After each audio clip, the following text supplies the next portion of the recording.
弟兄姊妹平安，今天是2025年的5月15号。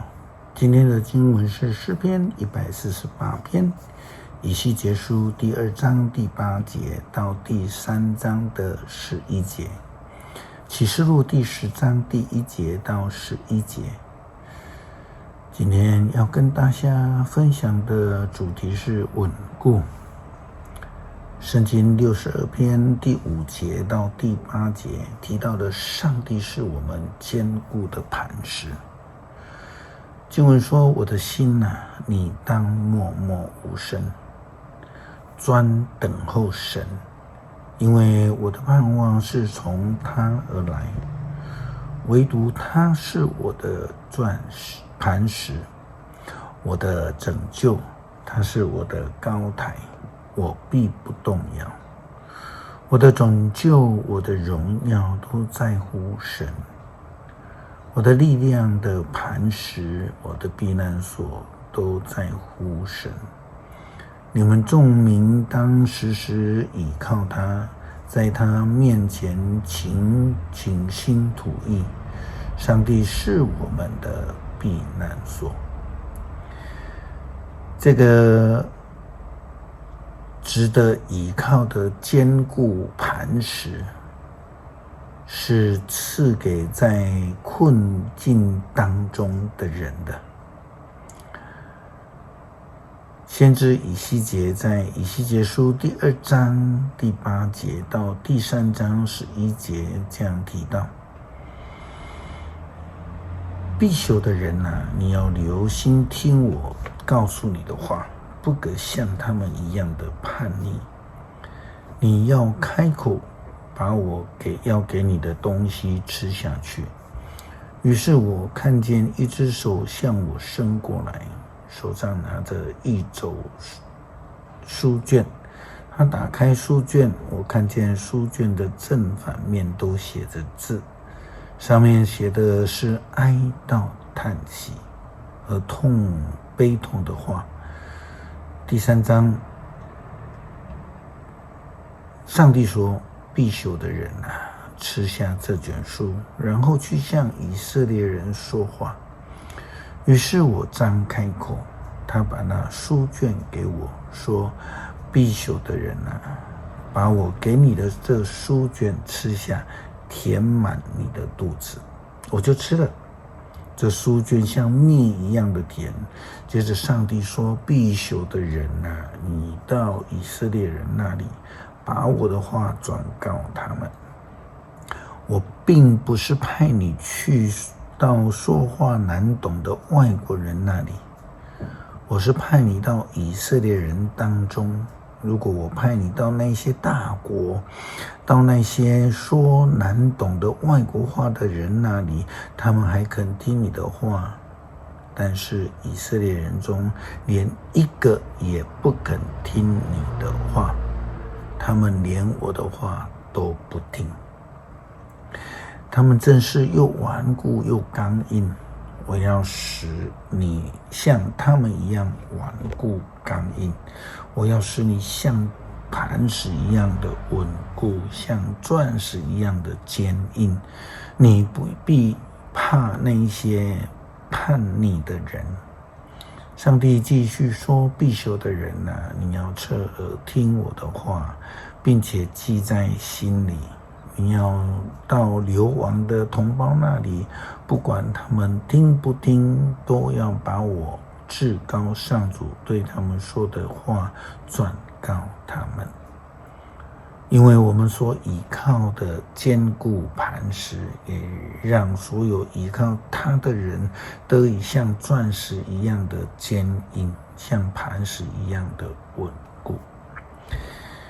一个坚固稳固的力量是从天而降，是上帝所赏赐的保守。约翰在启示录第10章第1节到11节也这样提到：我又看见一个强壮有力的天使，他从天而降下，他披着云彩，头的上面有一道彩虹，他的脸像太阳，腿像火柱，他手上拿着展开着的小书卷，他的右脚踏在海上，左脚踏在地上。他高声呼喊，好像狮子吼叫。他一呼喊，就有7个雷发出回响。我正要把7个雷所说的话写下来，就有声音从天上来说：7个雷所说的话，你要严守秘密，不可记录。这是以后我所看见的那一位站在海上和地上的天使，他向天举起右手，指着那创造天地海和其中万物的永生上帝发誓说，不会再延迟了。第7个天使吹号的时候，上帝就要实现他向自己的仆人先知们宣告过的奥秘。后来我听见先前从天上来的声音又对我说，你去把站在海上和地上那天使手里展开的书卷拿来。我走过去，请那天使把小书卷给我。他对我说，拿去吞下，你的肚子会感觉到苦，嘴里却会像蜜一样的甜。我从他手中把小书卷拿过来吃了，嘴里果然甘甜像蜜一样。可是等我把它吞下去，肚子就像真的感觉到苦。天使又对我说，你必须再一次宣布上帝对各民族、各国家和说各种语言的人和君王们所发出的预言。诗篇148篇，要赞美上主，你们要从天上颂赞上主，要在高天颂赞他，他的众天使啊，你们要颂赞他，他的众天使啊，你们要颂赞他。太阳啊，月亮啊，要颂赞他；闪耀的星辰啊，要颂赞他；天上的诸天啊，要颂赞他；天上的众水啊，又颂赞他。愿万象都颂赞上主的名，他一命令，一切就造成，各有固定的位置，永不改变。他的命令谁都不能违背。海怪啊，深渊啊，闪电、冰雹、雪和云雾啊，遵行命令的大风啊，要从地上颂赞上主。大山、小山啊，果树、森林啊，野兽、牲畜啊，昆虫、飞禽啊，你们都要颂赞他。君王啊，万民啊，公侯啊，一切掌权者啊，少年人啊，少女啊，老年人啊，孩童啊，你们都要颂赞他。